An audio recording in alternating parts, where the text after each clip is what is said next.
আসসালামু আলাইকুম। আজকে আমি এসেছি ভাটিয়ারি ক্যান্টনমেন্টের ভেতরে হিলভিউ পার্ক অ্যান্ড ক্যাফেতে। এখানে প্রবেশের মুখে আপনারা পেয়ে যাবেন খুব সুন্দর দৃষ্টিনন্দন একটি পাহাড়ি আঁকাবাঁকা উঁচু নিচু রাস্তা। রাস্তাটি পেরিয়েই আপনারা চলে আসবেন, এটা পূর্বে নাম ছিল ক্যাফে 24, যেটি এখন হিলভিউ পার্ক অ্যান্ড ক্যাফে নামে পরিচিত। প্রথমে আমরা প্রবেশ ফি দিয়ে প্রবেশ করলাম। এখানে অ্যাডাল্টদের জন্য 50 টাকা, বাচ্চাদের জন্য 30 টাকা। প্রবেশ করেই মুগ্ধ হয়ে গেলাম। এখানে বাচ্চাদের জন্য ফ্রি কিছু রাইড রয়েছে, বাচ্চারা যতক্ষণ খুশি এনজয় করতে পারবে। দেখুন, দোলনা রয়েছে, ঘোড়া রয়েছে, স্লিপার রয়েছে। কেমন লাগছে মা? ভালো, অনেক মজা লাগছে। মজা লাগছে? ভয় পাচ্ছ নাকি স্লিপারে?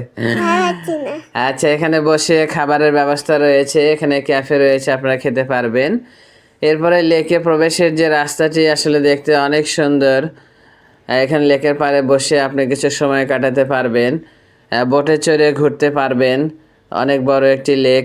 এছাড়াও লেকের চারপাশ দিয়ে আপনি পায়ে হেঁটে ঘুরে আসতে পারবেন। তবে নির্জন রাস্তা, এখানে জনবল থাকলে ভালো।